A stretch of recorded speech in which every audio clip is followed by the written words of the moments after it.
Hi hello नमस्कार. हे बघून तुम्हाला कळलंच असेल आज आपण काय बनवणार आहोत. हे आहे पौष्टिक अशी पालक आणि बटाट्यापासून बनवलेले कबाब किंवा तुम्ही याला टिक्कीही म्हणू शकता किंवा कटलेटसुद्धा म्हणू शकता.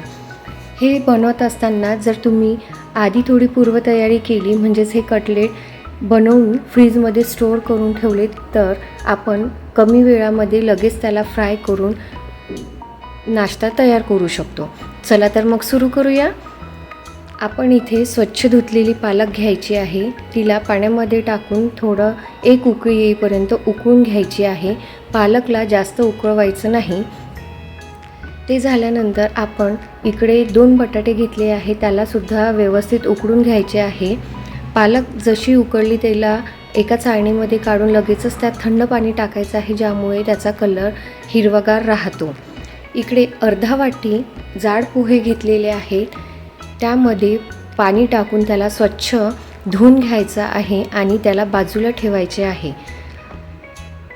इकडे बटाटे उकळून झाले की त्याला आपल्याला व्यवस्थित सोलून घ्यायचे आहे आणि त्याला एका खिसणीच्या मदतीने व्यवस्थित बारीक करून घ्यायचे आहे, जेणेकरून त्यामध्ये मोठा तुकडा राहायला नको.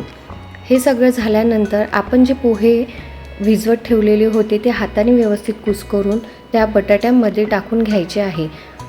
उकळलेली जी पालक होती तिला मिक्सरला पाणी न घालता बारीक करून घ्यायचं आहे, जेणेकरून मिश्रण पातळ होणार नाही. मिश्रण जर पातळ झालं तर त्याला आपल्याला टिक्कीचा आकार देता येणार नाही.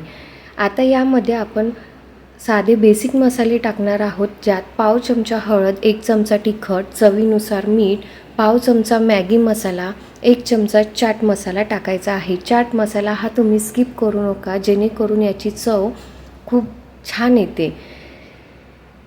हे सगळं मिक्स करून झाल्यानंतर आपण त्यामध्ये टाकणार आहोत 1 चमचा बेसन, ज्याने टिक्कीचा आकार व्यवस्थित देता येईल किंवा कबाब व्यवस्थित शेपमध्ये राहील. इथे सगळं मिश्रण एकत्र केल्यानंतर मी त्याला हातावर थापून घेत आहे. त्याचे व्यवस्थित गोल असे कबाब तयार करून घेत आहे. हे सगळं तयार करून घेतल्यानंतर तुम्ही याला फ्रीझरमध्ये स्टोअर करून ठेवू शकता, जेणेकरून तुम्हाला जेव्हा नाश्ता बनवायचा आहे तेव्हा तुम्ही त्याला फ्राय करून लगेचच नाश्ता तयार करू शकता. मी हे तयार करून घेतले आहे. आता आपण याला फ्राय करून घेणार आहोत. तर त्यासाठी मी एका पॅनमध्ये तेल गरम करून घेतलेलं आहे. आपण जी टिक्की तयार करून घेतली त्याला आपल्याला व्यवस्थित रव्यामध्ये घोळवून घ्यायचा आहे. इथे एक लक्षात ठेवा की रवा हा बारीकच घ्यायचा आहे. त्यानंतर घोळवून झाल्यानंतर त्यावर एक छोटा काजूचा तुकडा लावायचा आहे. हे तुम्ही स्किपसुद्धा करू शकता.